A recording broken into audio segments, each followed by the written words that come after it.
Yang terhormat Habib Bagir bin Habib Alwi bin Yahya, alhamdulillah. Oke Habib, kita sudah menyampaikan kebaikan kita kepada orang-orang alam barzakh. Yang kita yakin semua yang kita lakukan ini akan Allah sampaikan kepada beliau-beliau semua. Pada malam hari ini dan seterusnya beliau-beliau semuanya bergembira. Dengan sebab kita membuat gembira orang-orang yang dicintai Allah, maka insya Allah kita, anak keturunan kita, istri kita semua, dan orang yang memiliki hak pada diri kita pun akan diberikan bahagia dunia dan akhirat. Karena rumus sebagai muslim adalah man ahabballah ahabba man ahabbahullah. Siapa orang yang cinta kepada Allah, maka pasti akan cinta kepada orang yang dicintai oleh Allah. Wa man ahabba man ahabbahullah ahabba ma ahabba fillah. Kalau orang yang cinta kepada orang yang dicintai oleh Allah Subhanahu wa taala, pasti akan mencintai apapun yang dicintai oleh Allah Rabbul Alamin. Nah, kita mungkin belum tergolong orang yang saleh secara benar, belum tergolong sebagai orang yang alim secara benar. Tapi karena kita mendekatkan diri kepada Allah SWT melalui pintu-pintunya, apa dan siapa itu? Pintu kebaikan adalah perbuatan baik, pintu menuju kemuliaan adalah perbuatan baik. Perbuatan baik yang dilakukan oleh seseorang, ketika ada yang menjamin bahwa kebaikan itu nyata dinyatakan baik, dengan sebab kita mengikuti orang-orang yang baik, maka insya Allah kebaikan kita ini tidak akan mengecewakan hasilnya. Kita berbuat membaca yasin, membaca tahlil, mengirimkan doa, ini bukan sesuatu perbuatan yang dikarang-karang secara begitu saja. Ini semua dilakukan oleh para aulia. Siapa itu aulia? Aulia adalah, juga ulama adalah pintu untuk menuju kepada ashabun Nabi. Kalau sudah kita mau masuk ke ruangan sahabat melalui pintu para aulia dan ulama, insya Allah pasti sampai. Karena apapun yang kita kerjakan mengikuti daripada pintu-pintu itu. Rumah sebagus apapun tanpa pintu buruk, jelek. Pintu adalah pengaman untuk tidak menjadi hilang sesuatu yang ada di dalam, untuk menutupi harga diri kita. Itu adalah pintu. Jadi kita kalau sudah punya pintu, jangan coba-coba untuk pindah ke pintu yang lain. Kita sudah ditetapkan oleh Allah Rabbul Alamin memiliki pintu-pintu para aulia dan ulama. Al-mar'u ma'a man ahab. Ada ungkapan dari Sayyidina Abi Yazid Al-Bustami, jangan sampai kau tertipu dengan hadis yang menyatakan al-mar'u ma'a man ahab. Ini hadis sahih, tapi makna daripada hadis itu betul-betul harus difahami. Artinya al-mar'u ma'a man ahab, kalau betul kita cinta, kita meniru, mentauladani orang-orang yang kita cinta, barulah cinta kita dinyatakan benar. Nah, kita sekarang ini baru hanya pada batas-batas mengikuti bacaan yang dibaca oleh para aulia dan ulama, perbuatan yang seukuran kemampuan kita yang juga dilakukan oleh para aulia dan ulama. Kita patut syukuri itu ketika kita berada di lingkaran yang benar. Karena banyak sekali orang-orang jangankan mengerjakan apa yang kita kerjakan, mengakui pekerjaan kita bagus saja mereka tidak mau. Mereka malah mencela-cela pekerjaan yang seperti sudah kita kerjakan. Karena memang urusan seperti ini adalah urusan rezeki-rezekian. Yang dapat rezeki ya dapat, ngerjain, ikutin ulama dan aulia. Nah, ketika ditanya secara kacamata batin, kita yang mau sama aulia dan ulama itu, atau aulia dan ulama itu yang mau sama kita? Jawabnya adalah aulia dan ulama itu yang mau sama kita. Jadi kita ini terkena doa mungkin dari kakek kita yang keberapa dulu, kita tak pernah tahu. Ketika beliau-beliau sholat malam minta anak keturunannya jadi orang yang soleh-solehan. Nah, alhamdulillah kita sekarang sudah berada di posisi itu, alhamdulillah. Sekarang saya mau tanya, coba ada nggak yang mampu menjawab? Ini saya bicara ada suara nggak? Setelah saya berhenti kalimat, suara saya itu kemana?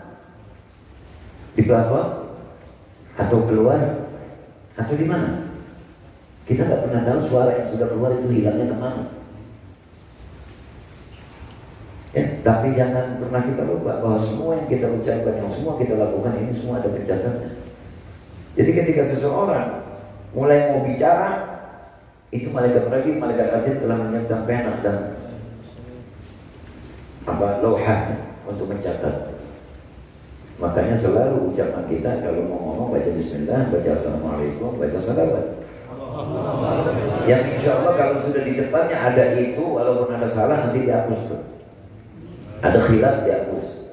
Nah sekali lagi kita kembali bahwa perbuatan kita ini adalah perbuatan para ulama dan ulama. Siapa yang dapat mengerjakan begini? Orang berakal. Bukan orang berilmu, orang berakal. Manusia begitu lahir dari perut ibu, dititipkan akal yang namanya akal gharisi, akal titipan. Ketika dipaku sama ibunya, dia haus, dia mau menyusu, dia tahu harus dia kedepankan mukanya ke arah mana. Kemudian setelah didekatkan, bertemulah dia dengan susu ibunya. Kemudian dia segera tahu dengan akal instingnya itu, dia hisap susu dari ibunya. Itu akal gharisi namanya. Akal gharisi masih belum ada tatanan rencana. Di dalamnya belum ada susunan-susunan acara, niat, tujuan apa belum ada. Begitu sudah mulai beranjak, bisa diajak ngomong, tahu kanan-kanan mana, kanan kiri mana, baik mana, buruk mana, belajar. Baru mulai masuk tuh dari hari ke hari akal-akal yang menunjukkan penjagaan dirinya untuk membuat contoh kemana mestinya dia contoh. Kalau dia betul-betul akalnya dipakai, maka dia contohnya ke arah Allah dan Rasulnya. Tapi kalau akalnya tidak dipakai, dia akan contoh kepada arah-arah syaitan beserta junud, tentara-tentaranya, pembantu-pembantunya, alat-alat. Nah sekarang kira-kira kalau akal, boleh nggak akal berdiri sendiri? Nggak boleh. Akal mesti didampingi ilmu. Makanya thalabul ilmi fardhu 'ala kulli muslimin wa muslimah. Menuntut ilmu itu wajib bagi laki-laki dan perempuan yang beragama Islam. Ketika akal sudah punya, tahu diri bodoh, kemudian belajar, bisa berilmu dia berarti. Ini juga masih terpecah, masih begitu tuh. Ini akal, ini ilmu. Mesti ada hibal, mesti ada tali pengikat. Apa? Iman. Ini yang misah ada celah di tengah, supaya nggak ada setan yang masuk, diikat sama iman. Diikat. Nah setelah itu baru jadi orang benar. Insya Allah perkataannya benar, pendengarannya benar, niatnya benar, tujuannya benar, karena ada iman. Akal berdiri sendiri, liar dia. Ilmu berdiri sendiri, buruk dia. Nah jadi banyak orang berakal tapi menipu, itu akibat akalnya berdiri sendiri. Berilmu sendiri, ilmunya berdiri sendiri, jadi ulama masuk. Makanya iman kudu hadir. Karena di dalam persoalan agama ini ada yang bisa diterima pakai akal, yang bisa dilakukan pakai akal, ada yang mesti dilakukan pakai ilmu. Sholat mesti pakai ilmu, wudu pakai ilmu, berdiri pakai ilmu, tutup aurat dan lain sebagainya pakai ilmu, baca-bacanya aqwal wa af'al pakai ilmu. Akal nggak hadir di situ, artinya tidak ada di depan tuh akal. Tapi kalau harus mengerjakan sesuatu seperti misalnya melakukan tawaf, ilmu akal hadir di situ. Bagaimana caranya tawaf supaya enak, bagaimana caranya jumroh supaya enak, bagaimana caranya supaya bisa bangun tahajud, bagaimana caranya supaya subuh gak kesiangan, bagaimana caranya dagang supaya jadi gak rugi, bagaimana kerja, bagaimana supaya benar apa? Akal. Tapi kalau si akal dan si ilmu saja berdua-dua ini ribet. Orang dagang pakai akal, kalau nggak pakai iman, nyolong timbangan. Ya, cara jual belinya nggak bener, makanya iman kudu hadir. Iman munculnya di mana tuh? Dalam persoalan apa? Dalam persoalan-persoalan yang justru menjadi gugurnya ilmu dan akal kalau iman nggak hadir. Contoh seperti persoalan Isra Mi'raj. Ini mesti pakai iman. Kalau pakai ilmu, nggak tembus kacamata ilmu untuk persoalan ini. Akal nggak tembus iman. Setelah pakai iman, maju iman jadi iman, ilmu jadi makmum sama akal, baru bisa mencerna. Oh, seperti apa? Kenapa Rasulullah SAW berangkat Isra Mi'raj dari Mekah dulu? Maha bisa Allah ketika Nabi berangkat Isra Mi'raj nggak perlu ke Palestina. Dari Mekah nggak perlu ke Palestina, langsung berangkat dari Hijri Ismail langsung. Bisa, maha bisa Allah. Tapi sengaja diberangkatkan ke Palestina dulu. Ada hikmah apa di dalamnya?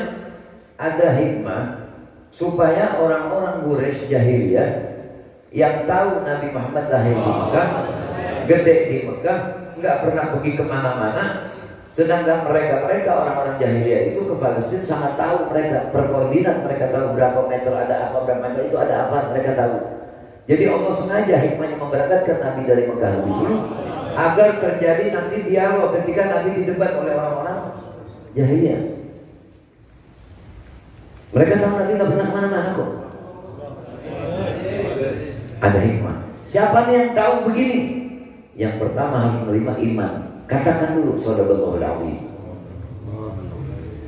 Baru ilmu maju, baru akal maju, baru bisa menerima. Makanya yang disebut khasyallah, yakhsyallah ulama. Innama yakhsyallah min ibadihi al-ulama. Siapa nih yang dimaksud ulama yang punya rasa takut kepada Allah? Ulama akhirat. Paham itu? Makanya persoalan akal luar biasa. Akal itu menjadi standar, menjadi standar mulianya seseorang. Ini saya mendapatkan beberapa daripada kabar Fa'adan bin Abbas radhiyallahu anhu ma'an Rasulullah sallallahu alaihi wasallam annahu qala inna ar-rajula min ahli as-salat waz-zakat wal-hajj wal-umrah wal-jihad hatta dzakara sihamul khair.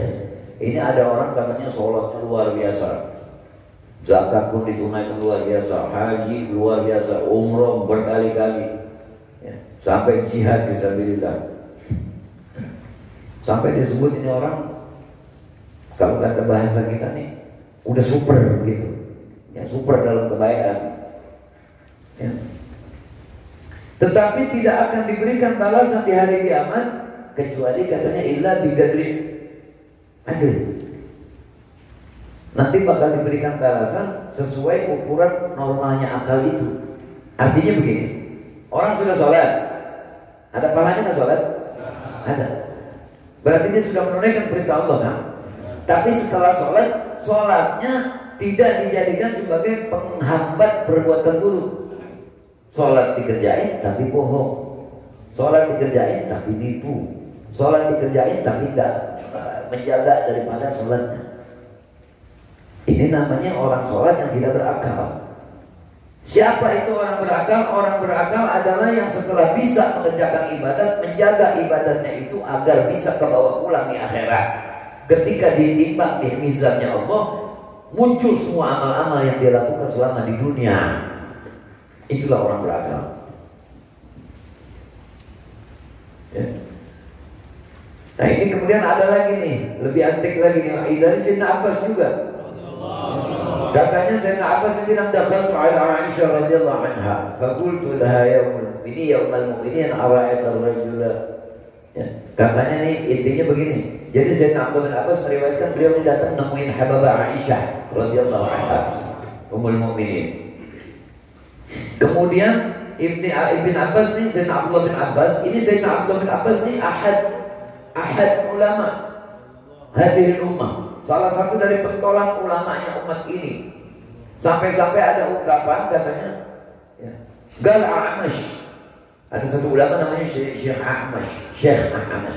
Ini menyatakan bahwa kan Ibn Abbas, sesungguhnya Ibn Abbas itu idza ra'aitahu, apabila kau memandang Ibn Abbas, gulta, engkau segera akan mengatakan ajmalun nas, manusia paling tampan. Idza takallama, apabila Ibn Abbas kau dengar bicara, Gulta, engkau akan segera mengatakan afsahun nas, manusia yang paling pandai dalam bicara. Susunan katanya, tekanan tinggi rendah suaranya, cara untuk menyampaikannya, ekspresi wajahnya. Ya, kalau kata kita nih, kita biasa banyak mengagumi orator-orator begitu ya. Nah, ini Ibn Abbas luar biasa. Apabila orang mendengar Ibn Abbas berkata-kata, menyaksikan beliau berkata-kata, kita akan segera mengatakan bahwa ini orang pinter banget ngomongnya. Wa idza tahaddatsa, apabila Ibn Abbas berkata-kata, bercakap-cakap, duduk bercakap-cakap, qulta, engkau akan mengatakan a'lamun nas, manusia yang paling alim. Ditanya apa aja nyamuk menjawab. Makanya Imam Abdurrahman Ad-Daibai menyatakan al-hadithul awal an bahril ilmi dafiq wa lisanil qur'anil natiq aw hadith ulama'in nas sayyidina Abdullah ibn sayyidina al-Abbas ila akhirnya. Nah, ini beliau meriwayatkan, beliau kata menjumpai Habibah Aisyah. Kemudian beliau bertanya kepada Habibah Aisyah, apa pendapatmu tentang seseorang yang sangat sedikit bangun malamnya, ya, sangat sedikit bangun malamnya, banyak tidurnya. Jadi gak pernah bangun malam, malas bangun malamnya, ya. Sedangkan wal akhir, katanya yang kedua, bangun malamnya banyak, tidurnya yang sedikit. Ayyuhuma ahab ilaiki, mana tuh di antara dua orang itu yang kau suka? Ya ummul mu'minin, ya ummul mu'minin, ada dua orang. Yang satu sedikit bangun malamnya, banyak tidurnya. Artinya gak pernah sholat malam, begitulah bahasanya, gak pernah ibadat malam. Yang kedua, ya, banyak sholat malam, tidurnya dikit. Mana menurut kau yang paling kau suka di antara dua orang itu? Qalat, qalat, menjawab Habibah Aisyah, sa'altu Rasulullah SAW, aku telah bertanya persoalan itu kepada Rasulullah SAW. Ya.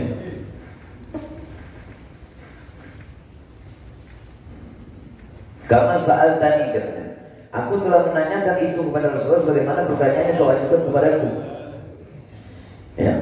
Kata Rasulullah jawabnya dikit doang. Jadi Habibah Aisyah pernah nanya itu, ya Rasulullah, muliaan mana kira-kira orang yang banyak bangun malam tidurnya dikit, sama orang yang dikit bangun malam banyak tidur, muliaan yang mana tuh? Ahsanahum aqlan, katanya. Yang lebih bagus, kata Rasulullah SAW, yang lebih berakal, yang lebih, sebab faqihun wahid asyaddu ala syaitan min alaf abid, min alaf abidin jahilin. Jadi ada orang rajin ibadat tapi jahil. Ada nggak yang begitu? Banyak yang begitu. Makanya pada waktu setan, iblis didapati oleh Rasulullah sedang berdiri di pintu masjid, ditanya sama Rasulullah, mau apa kamu? Saya mau goda orang yang lagi sholat tuh, tapi saya takut main lagi tidur. Loh, kata Nabi sallallahu alaihi wasallam, kenapa kau tidak lebih takut kepada yang sedang ibadat? Yang ibadat jahil, yang tidur alim. Saya takut, katanya, kalau saya godain yang lagi sholat, yang alim bangun, tahu ini orang sholatnya salah, diajarin, maka mulai saat itu orang gak salah lagi. Iblis matematikanya hebat banget. Jadi iblis lebih demen orang tuh salah terus. Makanya kita kudu curiga kalau ibadat kagak digodain, sama segen, sama malas, kudu curiga, ada apa nih? Jangan-jangan kayak gue kena kencing nih. Kok gue sholat mulus banget biasanya begini nih. Kudu curiga kita. Sebab yang namanya ibadat tuh pasti digodain sih. Iblis paling tahu cara menggoda orang ibadat, paling tahu. Karena dia udah pelaku ibadat duluan. Sampai di surga dia gak ada yang godain, tapi dia dulu ibadat. Iya, emang dia calon penggoda. Kata Rasulullah SAW, begitu Habibah Aisyah nanya tuh, yang paling bagus akalnya, kata Rasulullah, di antara kedua itu. Faqultu, Habibah Aisyah nyaut, ya Rasulullah, innama sa'altuka an ibadatihima. Yang saya tanya bagusan mana dalam hal ibadatnya. Gitu. Padahal ya Aisyah, Wahai Aisyah, sesungguhnya tuh kedua orang itu tadi tidak bakal ditanya tentang ibadatnya katanya. Yang ditanya tentang akal keduanya. Jadi nanti orang ini bakal diperiksa ibadat nih. Ada orang ibadat banyak banget. Ya. Sekarang gini gampangnya gini. Ada orang jalan kaki di tempat becek tanahnya empuk. Ngerti? Ngerti nggak? Tanah becek. Kalau diinjak ada bekasnya. Ini orang jalan menuju ke satu tempat sama anak kecil yang main bola. Banyakan mana bekas injakan kakinya? Hah? Banyakan yang main bola. Tapi ada artinya nggak tuh? Tanah sampai acak-acakan ada artinya nggak tuh? Nah, beda sama orang yang jalan tuh. Karena dia memang jalan mau menuju ke sana. Jadi sekali ngerjain tapi ada tujuan. Nah sekarang orang ibadat malam tujuannya apa? Termasuk tidak berakal kalau sudah bisa tahajud mintanya urusan dunia. Itu termasuk kurang normal akalnya orang. Udah seger bangun dingin, males. Ya, yang mesti dipinta, ya Allah berikanlah kepada hamba hati yang sepaham dengan Engkau ya Allah, yang sepaham dengan Rasulmu ya Allah. Ya Allah berikan hamba selalu ingin memuji-muji Engkau ya Allah. Ya Allah izinkanlah hamba untuk menjadi pemujimu ya Allah. Berikan hamba keyakinan yang kuat, zon yang bagus. Mintanya barang-barang akhirat, baru orang berakal. Nah, gitu. Kan malaikat udah selesai nyatet rezeki, udah selesai malaikat, udah selesai. Fulan bin Fulan tinggal di anu, hari ini dapat rezeki sekian, hari ini udah mau dapat rezeki pakai kagak jadi. Mana? Ya, udah dikasih cek, atau ceknya bodong. Ada nggak begitu? Jadi ketentuannya dari sana. Nah yang justru harus dipinta urusan akhirat kalau pengen dikatakan akal. Jadi nanti manusia yang bakal ditanya akal. Makanya akal waktu diciptakan oleh Allah SWT ditanya sama Allah Ta'ala. Allah yang maha tahu bertanya kepada akal. Maha tahu Allah, bukan nggak tahu. Cuma supaya jadi riwayat untuk hambanya jadi ngerti. Hei akal, siapa aku dan siapa engkau? Akal maksudnya antara Rabbi wa ana abdu. Engkau Tuhanku dan aku hambamu. Nah, langsung diridhoi oleh Allah Ta'ala akal.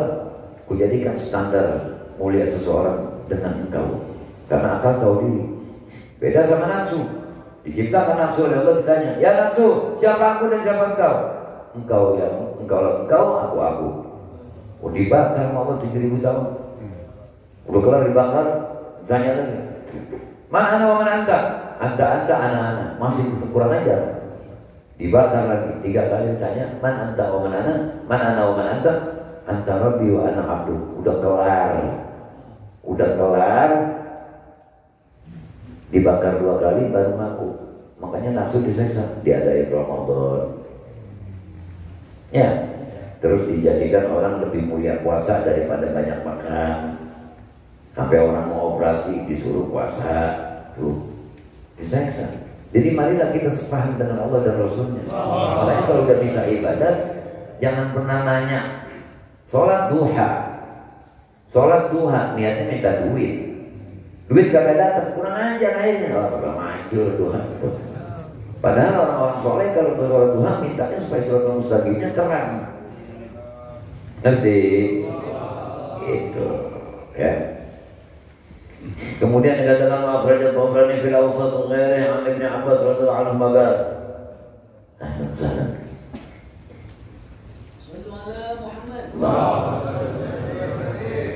Ini tidak diriwayatkan juga dari Imam Abdullah bin Abbas katanya. Ana syahid 'ala Allah. Saya menjadi saksi katanya nanti di hadapan Allah bahwasanya tidak ada sebutan lain bagi orang yang berakal illa rif'ah. Kecuali kemuliaan. Jadi aku yang bakal nyaksiin nanti bahwasanya tidak ada lagi suara yang dapat dipredikatkan untuk orang berakal kecuali mulia. Jadi orang yang mulia adalah orang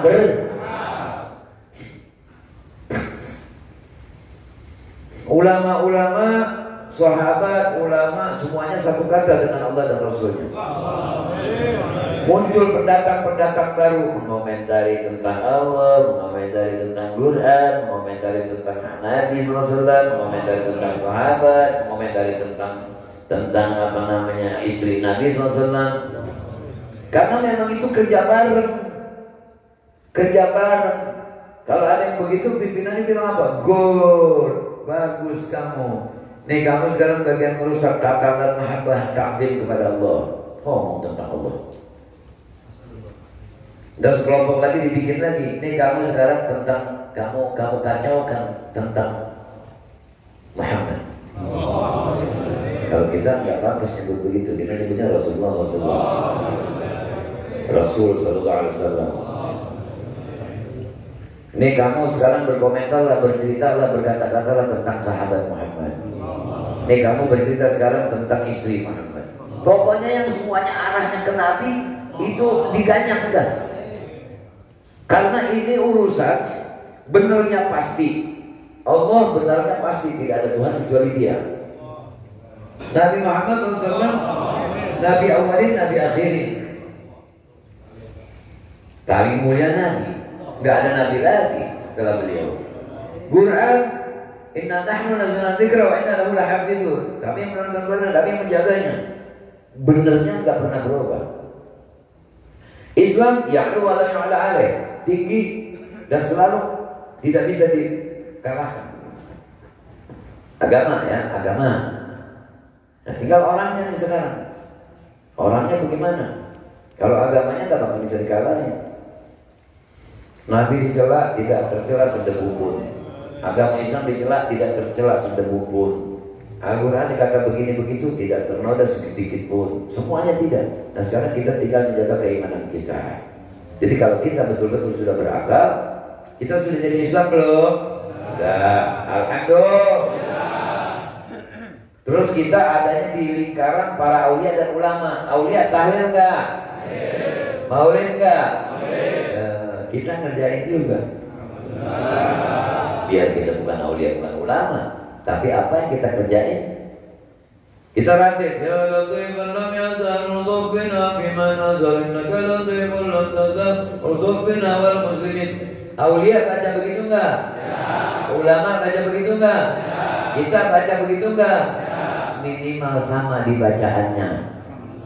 Walaupun khusyuknya enggak sama, kesemangatannya enggak sama, tujuannya enggak sama. Enggak ada aulia dan ulama baca ratib niat dagang supaya rame, enggak ada. Tapi kita masih banyak mengerjakan begitu, masih enggak apa-apa dah, lumayan namanya anak bawang. Daripada kagak bisa gitu. Jadi kalau berakal itu harus dicita-citakan bagaimana cara saya supaya berakal. Gitu. Kan yang bebas tuh orang gila, yang bebas. Ada orang lagi nonton kambing. Tentu ada orang gila melihatnya. Kata orang gila, ya yang nonton monyet. Marahnya orang yang nonton kambing. Ini bukan monyet, ini kambing. Yang orang gila bilang apa? GR orang mau ngomong kambing. Malah yang nonton jadi monyet kalau begitu. Kamu jangan begitu, jauh-jauh orang gila bebas, orang gila bebas. Jadi yang bebas ngomong, kagak ada batasannya, gak ada argonya. Ngomong tentang Tuhan, ngomong tentang Nabi Muhammad begini, adalah orang begitu. Cuma ada pengikutnya enggak? Yang sama-sama. Nah begitu. Allahumma shalli ala gila. Cantik. Gitu ya. Jadi hendaknya akal yang harus kita perbaiki, kita tingkatkan supaya menjadi apa? Menjadi orang yang normal dan waras dalam berakal. Insyaallah Ustaz akan datang, akan kita lanjutkan dengan berbagai macam keterangan. Makanya marilah kita jaga perbuatan kita. Sekarang kita tahlil enggak? Masukin pesantren lapar mata, enggak pernah tahu pesantrennya apa. Tahu-tahu guru yang ngajarin sama itu tahlil kagak, maulid kagak. Tuh anak begitu pulang berantem sama bapaknya. Akibat bapak goblok masuk pesantren dananya buruk. Banyak nggak begitu? Coba kan namanya pesantren nggak semuanya yang satu jurusan, macam-macam. Kereta aja di relnya yang sama, jalannya sama, tapi tujuan macam-macam. Ada yang ke Gambir, ke Cikampek, ya. Ada yang berhentinya cuma sampai sekarang, balik lagi. Ya, Ada yang lewat terus, pokoknya mau stasiun apa yang kalau kagak berhenti mah kagak, udah langsung aja. Ya. Jadi kereta juga ada yang ahli sunnah, ada yang bukan. Kalau nggak peduli tuh, gua peduli deh pokoknya ngomong asal ngomong ini ngomong itu, ada kereta begitu. Ya. Kalau kita kan omongan gua sama kan Imam ya, berhenti kita stasiun. Oh sama, balik jalan lagi gitu. Enggak, ini udah asal ngomong, belum, nggak ada berhenti udah kurang ajar. Lu kita mikirin itu kereta apa ini? Paham ya? Jadi insya Allah mudah-mudahan hati kita tetap terang.